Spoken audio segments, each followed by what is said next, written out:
Uma cidade inteira parou para ver um caixão passar. E aqui está o detalhe que eu quero que você segure até o fim. A mulher dentro dele não estava mais lá para cantar. Mas a rua inteira cantou a música dela, do mesmo jeito, com a mesma emoção.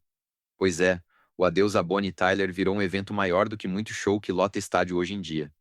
E o mais absurdo disso tudo? Quase ninguém fora do país de Gales ainda entendeu o tamanho do buraco que ela deixou. Então, o que aconteceu na última semana foi isso, na Inglaterra. E desculpa, no país de Gales, que não é Inglaterra, eles fazem questão de lembrar isso. Milhares de pessoas saíram de casa para acompanhar o corpo de Bonnie Tyler de volta para o bairro onde ela morava, em Mumbles, perto de Swansea, na costa sul galesa. E a cena foi registrada por um monte de veículo, desde a agência de fofoca americana, a Page Six, até a BBC, que fez uma cobertura emocionada. A revista de música americana, a Billboard, também entrou na história. Só que cada um contou um pedaço da narrativa e nenhum deles juntou os pontos. Eu vou juntar os pedaços, porque tem um detalhe aí que quase ninguém comentou. E esse detalhe muda completamente como você enxerga essa despedida. E o que ela diz sobre o que a gente chama de sucesso hoje em dia. Vamos reconstruir isso do zero, porque tem gente que nem sabe quem é Bonnie Tyler de verdade. E isso já é parte do problema. A BBC Wales conta que ela morreu de forma inesperada, no dia 8 de julho, aos 75 anos, num hospital em Portugal.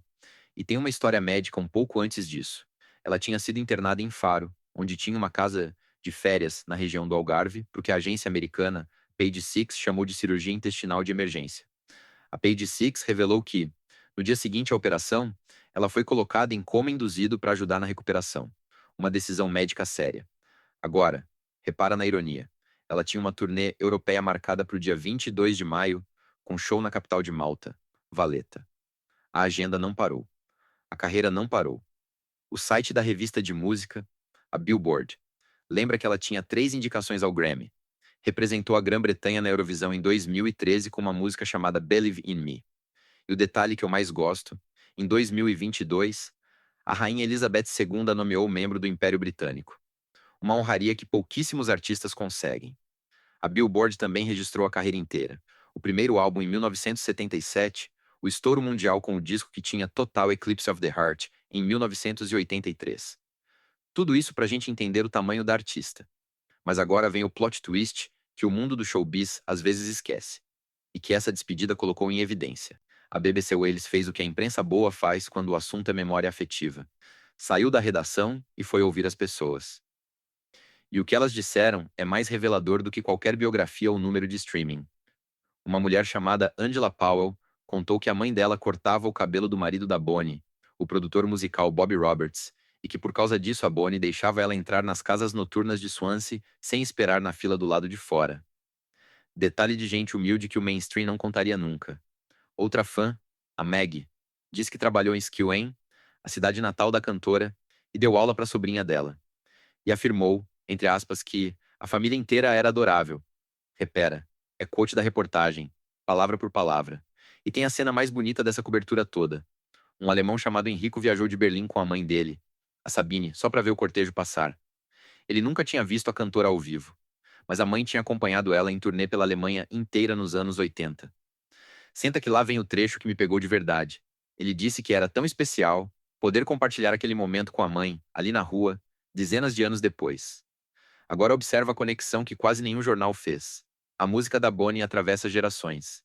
Do adolescente que ouviu ela no rádio alemão nos anos 80, até o filho adulto que viajou de avião para chorar na rua. E países, da Suazilândia ao Brasil. O impacto dela é global, não é de nicho.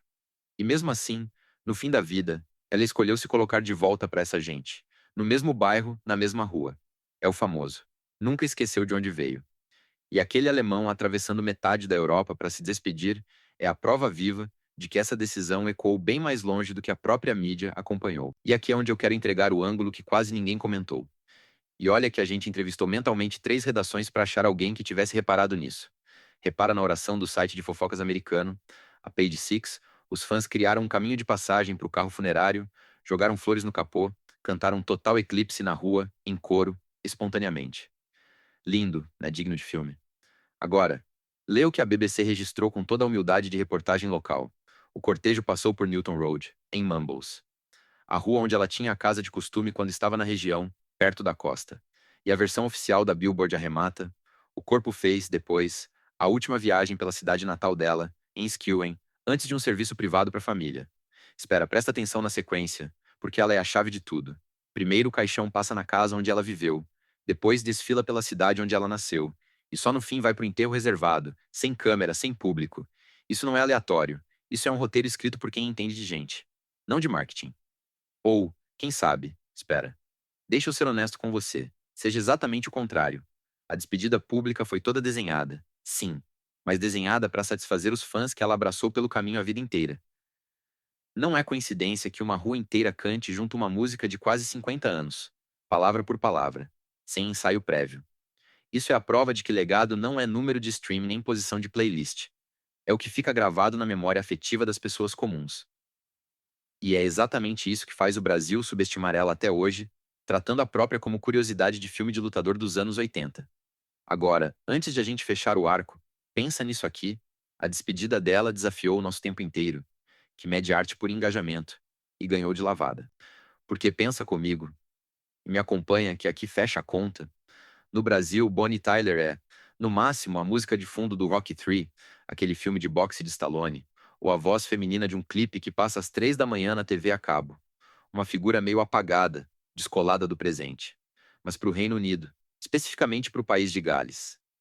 Ela é a garota de Neath, nascida numa casa do conselho, filha de mineiro de carvão, criada com 3 irmãs e 2 irmãos numa família que não tinha quase nada, e que foi descoberta por um caça-talentos chamado Roger Bell num clube de Swansea, cantando ainda como Gaynor Hopkins, o nome de batismo dela. A Billboard até especifica um detalhe que tira o glamour. A casa da infância tinha o banheiro do lado de fora, do quintal. Isso, essa origem simples é o que faz uma multidão chorar na rua sem ninguém pedir. E é isso que reorganiza o teu entendimento sobre fama, sucesso e legado. O tamanho de uma artista não é medido pelo palco que ela lota, é medido pela esquina que ela nunca esqueceu.